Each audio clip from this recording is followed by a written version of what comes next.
is you try to suppress the rights of people in America to do the same thing. Good morning, caller. You're on the air. Yes, good morning.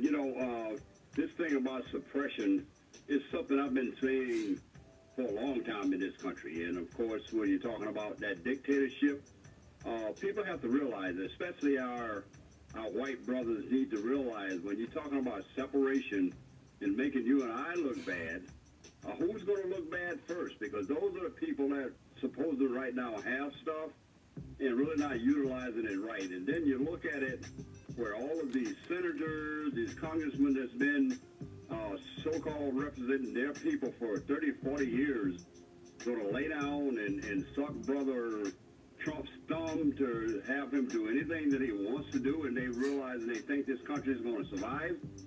That dictatorship that you're talking about, and I've said right along that dictators is formed when you got one person, one voice, and that's basically what we're having here right here now. And now, who would be afraid of, call it a name, a Pillsbury doughboy like Trump, growing up in the neighborhood in Springfield, anywhere else where around black people? So people have to realize they're going to have to stand up and then stand on their own 2 feet and realize that we have to do something about this country. Otherwise, we're going to be lost. So thanks a lot, sir, for your time. All right. Thank you for your call. 413-736-2781. 413-736-2781 if you want to chime in on the discussion this morning.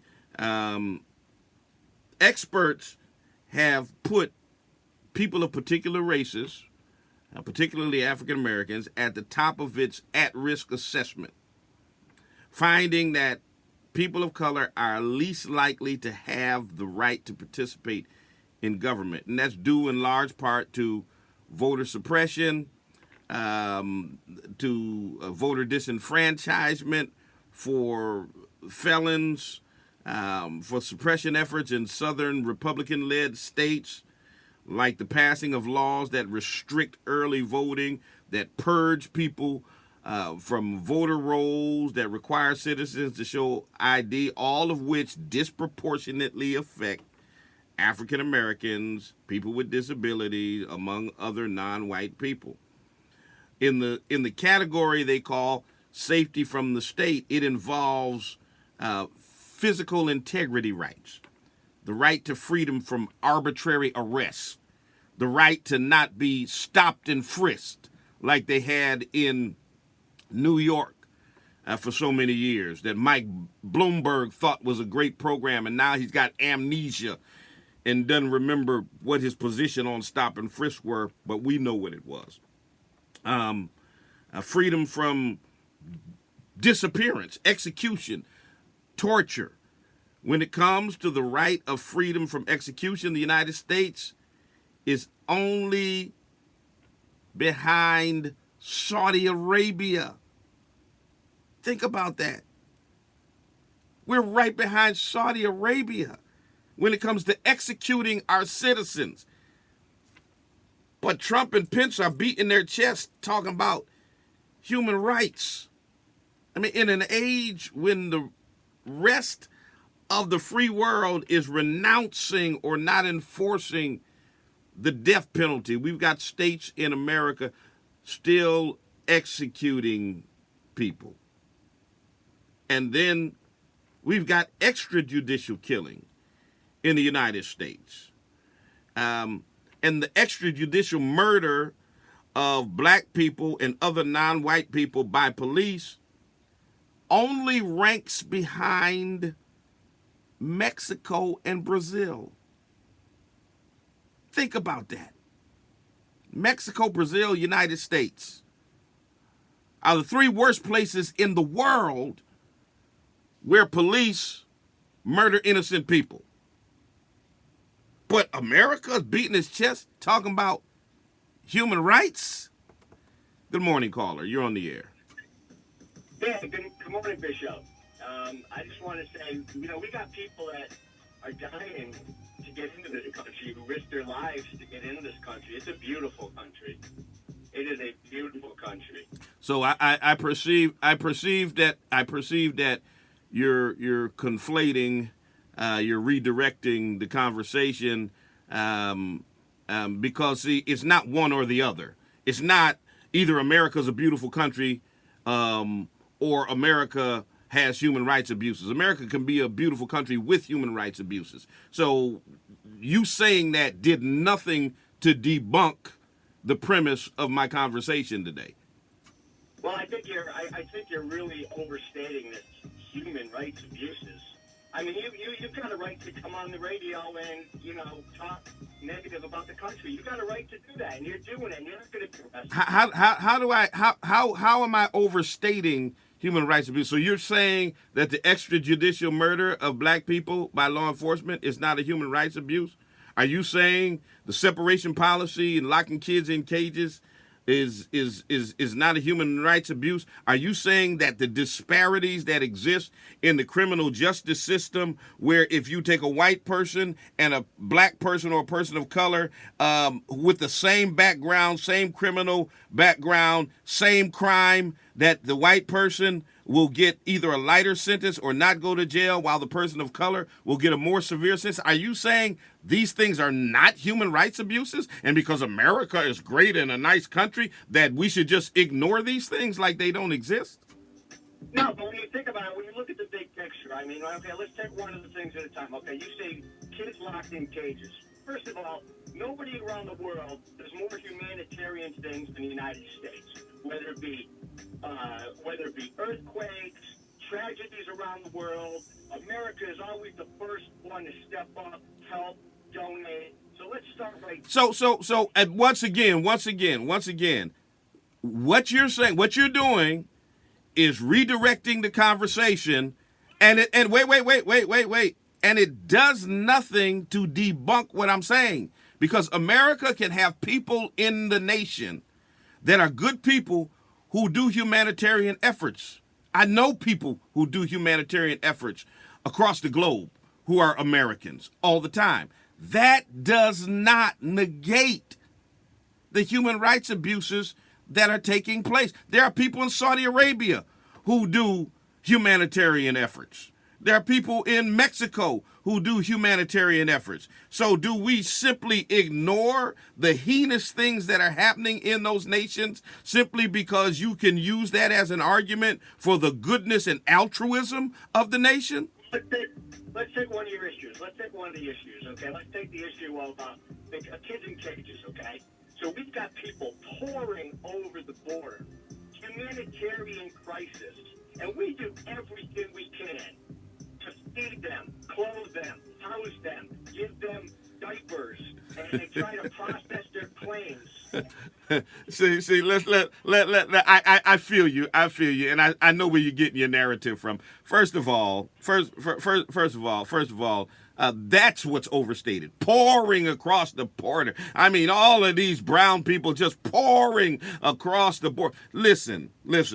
It's amazing to me that when the conversation about immigration, and I got to take some more calls, when the conversation about immigration takes place, we focus on brown people pouring across the border. We don't say anything about undocumented folk who come over here from Slavic nations, who come over here from Europe, who come over here from Germany, who come over here from Canada. And there are literally tens of thousands of undocumented folk with white skin that y'all never say nothing about.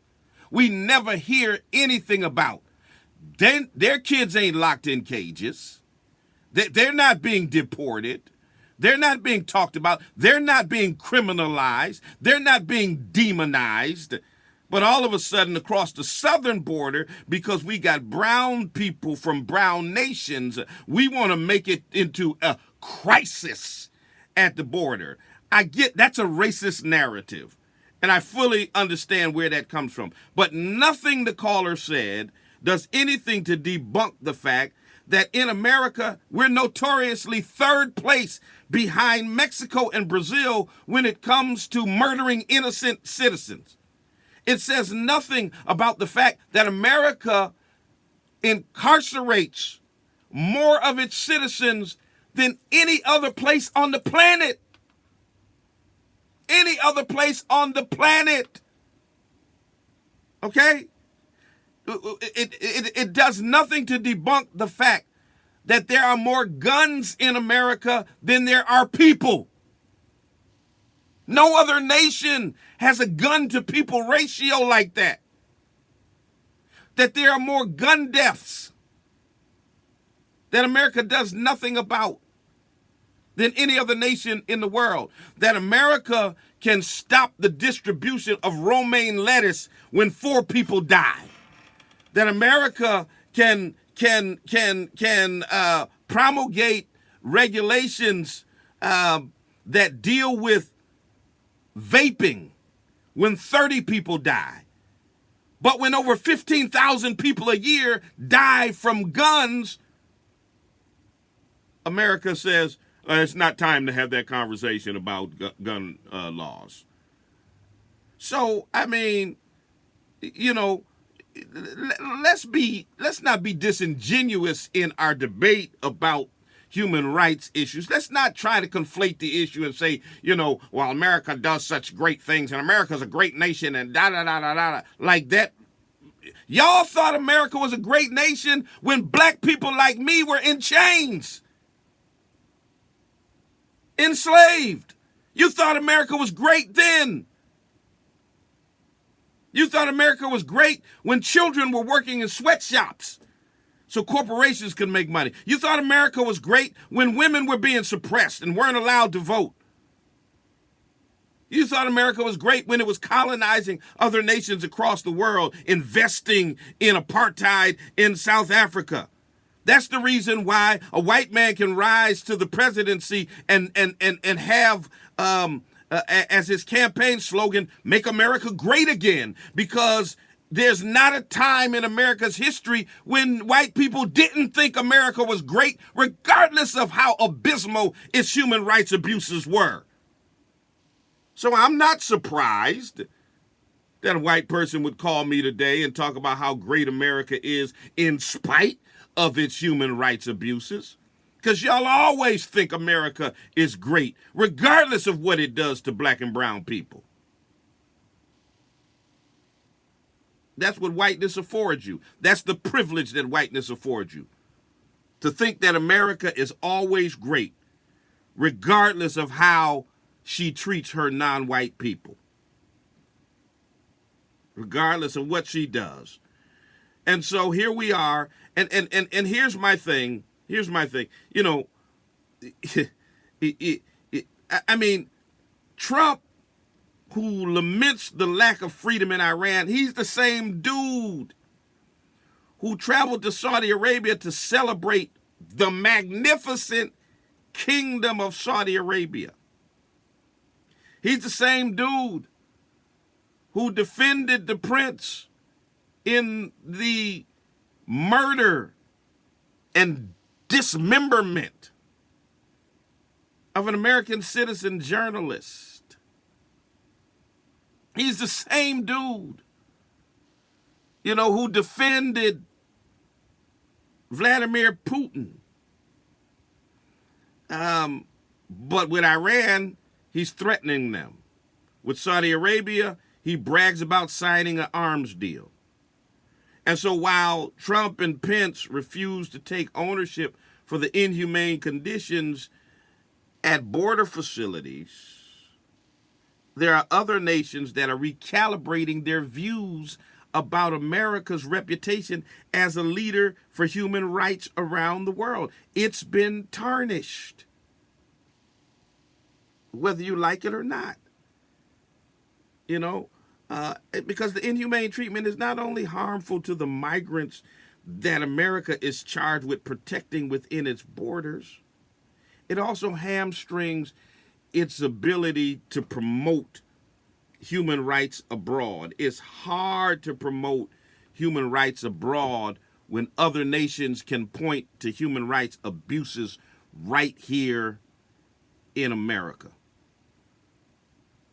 You know, and so, you know, that you got to understand, black folk, you know, we look at you with the side eye when you stand on a soapbox pretending to be in support of protesters in Iran, when some of you same folk who are so gung-ho about supporting protesters in Iran castigated, maligned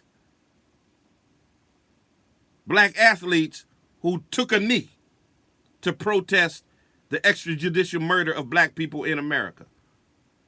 You same people claiming that you support protesters in Iran, you maligned the protesters in Ferguson and protesters in Baltimore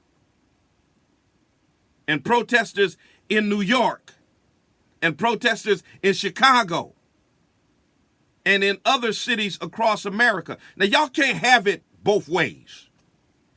You can't be standing up, rah, rah, rah, God bless the Iranian people and people who protest repressive governments in other nations.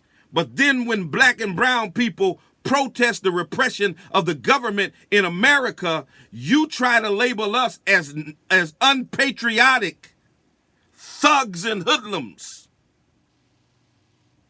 Y'all ain't gonna have it both ways. Because we're gonna call you out as the hypocrites that you are. No, y'all can't talk about God help people protesting in Iran, but you calling athletes who take a knee the N-word and talking about they're unpatriotic and talking about a flag and an anthem. An anthem whose third stanza literally makes light of the murder of enslaved black people. And a flag that supposedly represents the rights of those black people to protest. But y'all don't see how hypocritical that is. You want Iranians to have the right to protest, but not black people in America. Give me a break. Good morning, caller. You're on the air. I thought you had to take other callers. You know, you're free to leave the country anytime you want. Hold up. No. You're free to shut the hell up on my program. Now, let me tell you this, okay? Let me tell you this, mayonnaise marauder. Let me tell you this, pale skin. Let me tell you this, okay?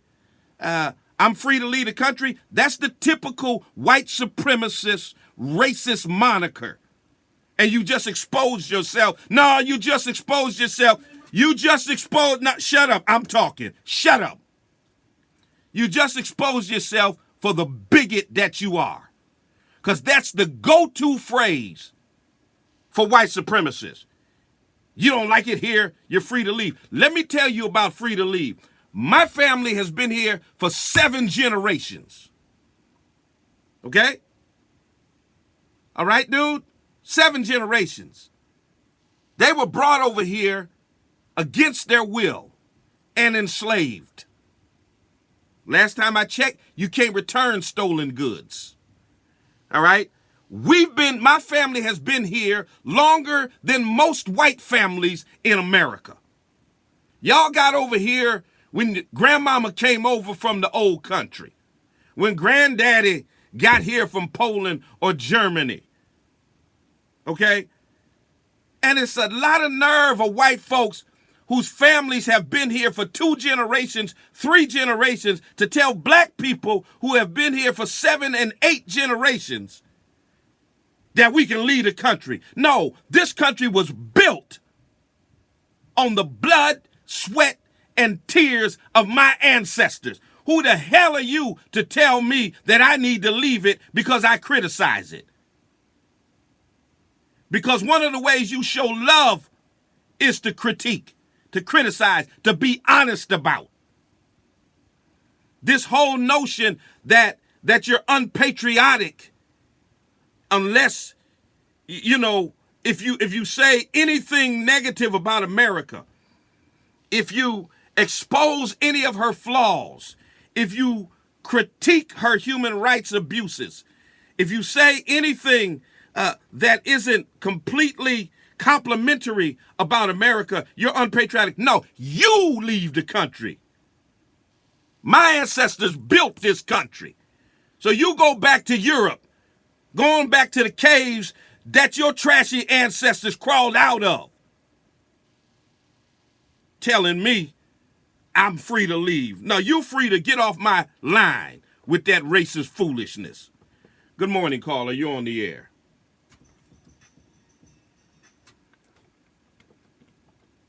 Good morning, caller. All right, 413-736-2781. 413-736-2781. Yeah. Go back to Africa. That's what you really wanted to call me the N-word is what you really wanted to do. That's what you really wanted to do. I can tell.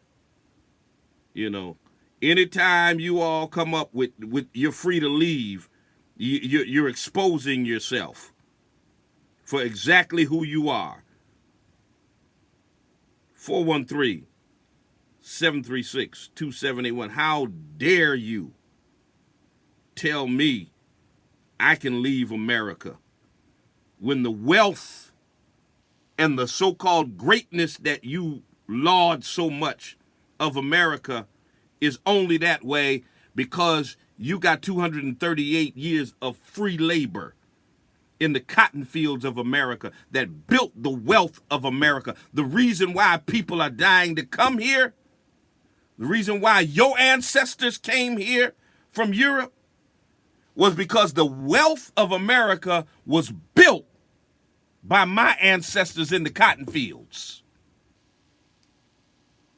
Learn your history before you come out your face with that mayonnaise talk.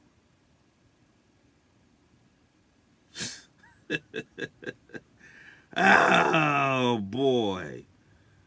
I'm trying to tell you, man, these folk are something else. 413-736-2781. Trump's policy of separating children is humane. Is inhumane. Telling law enforcement that they should rough up suspects that have not been convicted of anything is inhumane. His whole administration has inhumane civil rights and human rights policies. And America is in no position to preach to any other nation about human rights. I said what I said. Good morning, caller. You're on the air. Now y'all playing on the phone.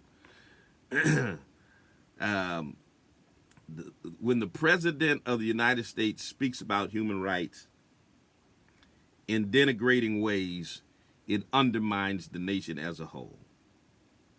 When the president praises the way Saddam Hussein killed terrorists, didn't read them their rights.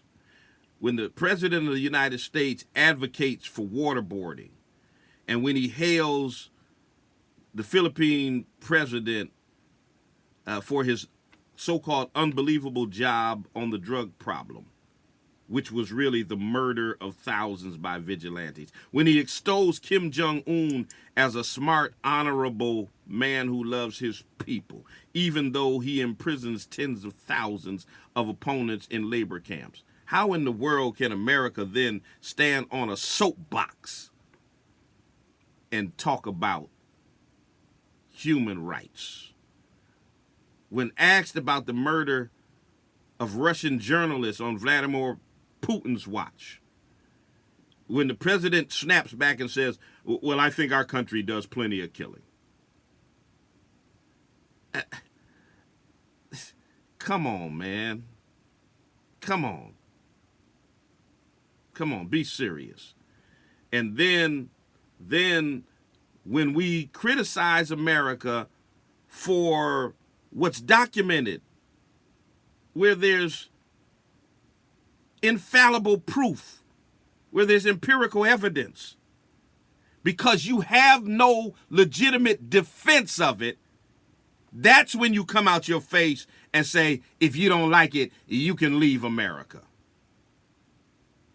Good morning, caller. You're on the air. Yeah, good morning. I just want to say that I think this Trump is a cult. You know, it's because they follow him blindly. They don't look at the history. They don't listen to what's happening today and how to treat people. And then some of them are hiding behind Christianity. Oh my goodness, that's a whole nother subject. But you're absolutely right. They're hiding behind Christianity and using Christianity as a cudgel to beat into submission anybody who doesn't agree with them that Trump is the chosen one. He's a cult. Remember Jones and the Branch Davidians? You got the moon. You got cults come up now and then in history, and I think this guy's a cult. Read on television. Absolutely. Thank you for your call. 413-736-2781. So not only that, let me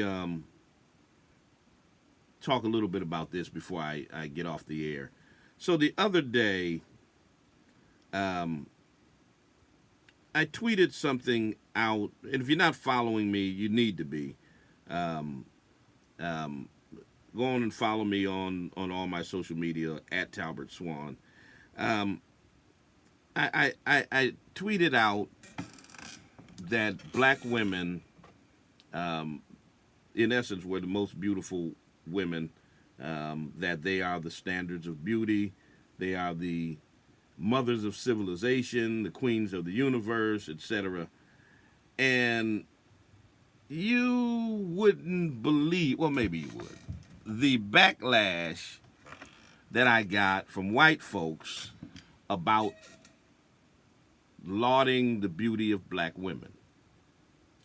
They all lives mattered black women.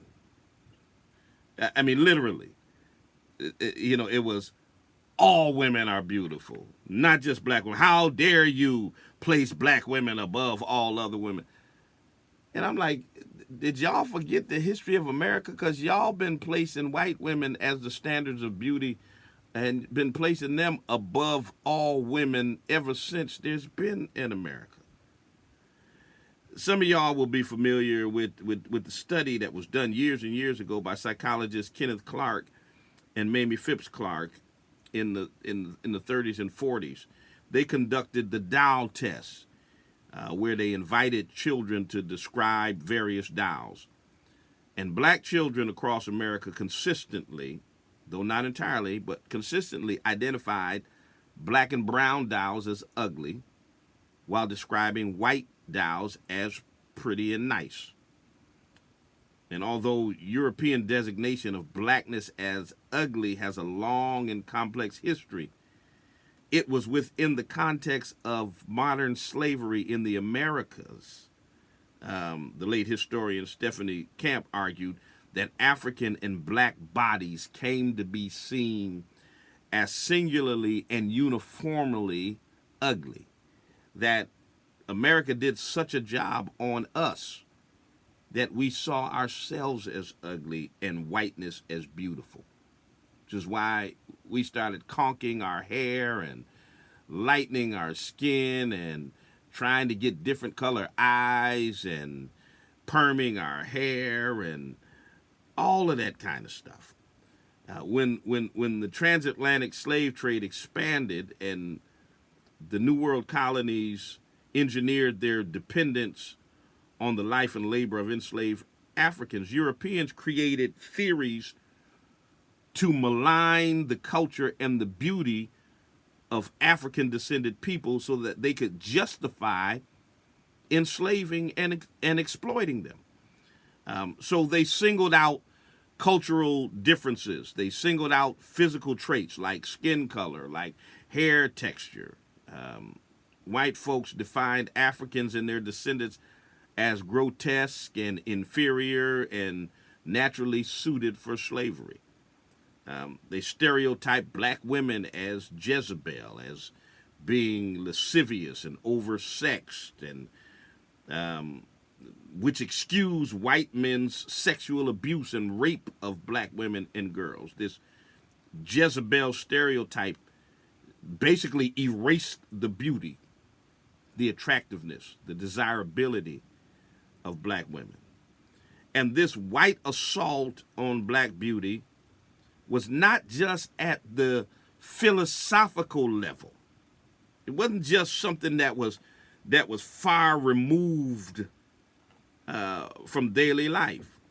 Slave masters and mistresses routinely shaved the heads of enslaved men, women, and children. They openly expressed revulsion at the sight of black hair. From 19th century children's books, minstrel shows ridiculed black hair as woolly, and that continued to what's now the ongoing good hair, bad hair binary that assigns hair with fewer kinks and coils as good hair. Devaluing black hair persists even among us today. Castigating and maligning black women for having wide hips and thick lips.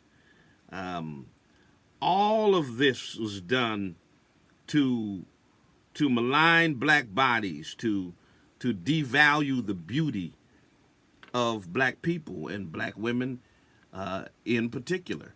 Good morning, caller. Hello, Bishop Swan. Yes, you're on the air. Yes, sir.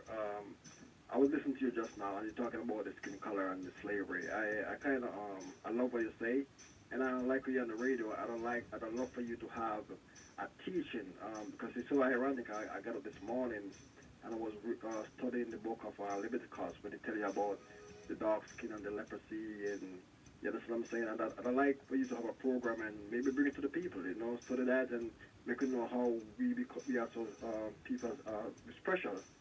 I tell you about how the leprosy, if you have leprosy and if you get white, you go to the priest and you cannot consider to be clean until they come back dark. But if the leprosy took over all your body and they become white, then the priest have to proclaim you as clean. But if your body became white and the skin is raw, then you still have the leprosy. And I wish we nowadays I heard people preaching to you about these people going to come and love us of themselves. I wish we black people would start to become lovers of ourselves. Nobody else. Because we preach in church the negative part about lovers of yourself. If you love yourself, you don't want to be like nobody else. Okay, Bishop, I'm not going to keep the time up. Okay, sir? All right. Thank you for your call. 413-736-2781. Like the colonialism and slavery context in which black, white, and ugly, beautiful binaries were created, racialized beauty ideals are intertwined with the economic and political disenfranchisement of black people. And so black people are coming into their own now, where we are rejecting Eurocentric standards of beauty. Black women are wearing their natural hair. We're in love with our natural eyes. We believe that black is beautiful. And all of a sudden, that's a problem. And it's amazing to me that simply tweeting out that black women are the mothers of civilization, the queens of the universe, the standards of beauty, just triggered so many white folks. I mean, it was absolutely crazy. But it is what it is. And what you have to understand is me being pro-black does not make me anti anything else. Being pro-black does not make me anti-white.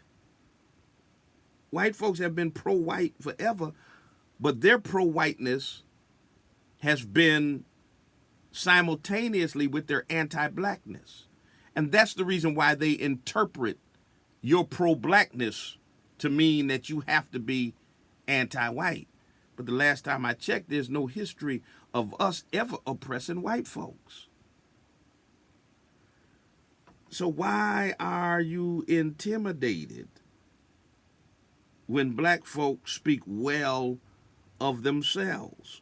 What is intimidating about me saying black women are beautiful, without qualifying it and saying all women?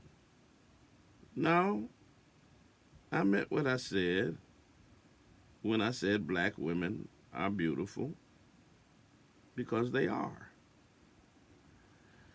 All right, I got to get out your way. Listen, Wednesday, 11 o'clock a.m., City Hall, 30 Court Street, room 220, our MLK ceremony, flag raising will take place. And then the MLK Pastors Council service will take place that evening at 7 at St. John's Congregational Church. If you're looking for a place to worship, check us out at the Spring of Hope Church of God in Christ. 35 Alden Street, Springfield, Massachusetts, the Brick Church right there at Six Corners. 7 a.m. prayer, 9:30 Sunday school, 11 o'clock worship. Wednesday nights, Bible study at 7 p.m. Go to our website, 413hope.org, or check us out on social media. All kinds of ways that you can connect with us. Love to see you come by and visit us. I'm going to play a little bit of Dr. King. Got to do that before I get out of here because MLK holiday is coming up. The official holiday is on Monday the 20th. However, his birthday is this Wednesday, the 15th. I'll be right back to close out.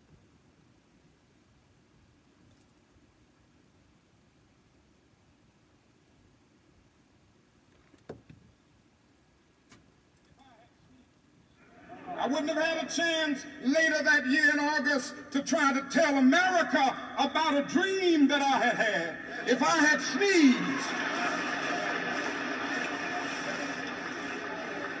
I wouldn't have been down in Selma, Alabama to see the great movement there if I had sneezed. I wouldn't have been in Memphis to see a community rally around those brothers and sisters who are suffering. I'm so happy that I didn't sneeze. And they were telling me, now it doesn't matter now. It really doesn't matter what happens now. I left Atlanta this morning, and as we got started on the plane, there were 6 of us. The pilot said over the public address system, we are sorry for the delay, but we have Dr. Martin Luther King on the plane, and to be sure that all of the bags were checked, and to be sure that nothing would be wrong on the plane, we had to check out everything carefully, and we've had the plane protected and guarded all night. And then I got into Memphis, and some began to say the threats. I talk about the threats that were out. Or what would happen to me from some of our sick white brothers. Well, I don't know what will happen now. We've got some difficult days ahead. Okay, what happened? Talk to me. But it really doesn't matter with me now, because I've been to the mountaintop. I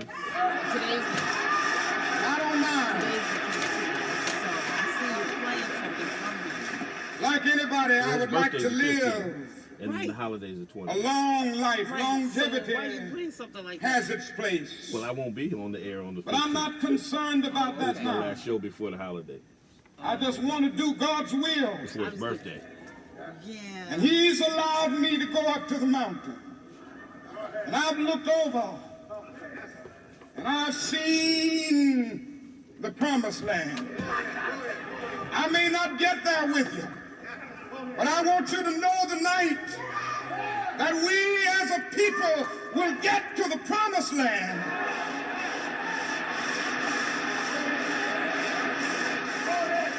So I'm happy tonight. I'm not worried about anything. I'm not fearing any man. Mine eyes have seen the glory of the coming of the Lord.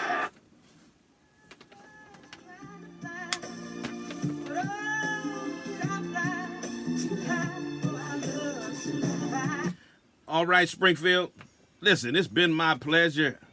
Always good to be with you guys. Every one of y'all who's streaming in, catching us on our social media platforms, all that kind of stuff. Mrs. Cynthia Butler is in the studio. She's coming up next with mid-morning jazz and great black music. So you want to keep it locked right here at 90.7 WTCC. I'm going to play my outro, but here's a little bit of my son, T. Swan. Y'all need to check his music out. Get him anywhere you stream, Spotify, Apple Music, Amazon, all that stuff. This is from his latest project called Soul Food. This one's called Oh My God. Hardly working, but you want to tell us you've been a boss. I'm going to be the one to end the cycle. You menopause. Lyrically, I'm the type to make you menopause. If there's rules to this game, I might have to bend the law. Killing all rappers who be faking who they really are. I'm coming after all them till I fall. I got the folk like, oh my God, yeah. He going hard, yeah. Flowing hard. It's about time to start promoting your son. I've been promoting him. Well, you play music, but you never told me. Yeah, I'm going to have him come on soon. All right, y'all. I love y'all. Peace.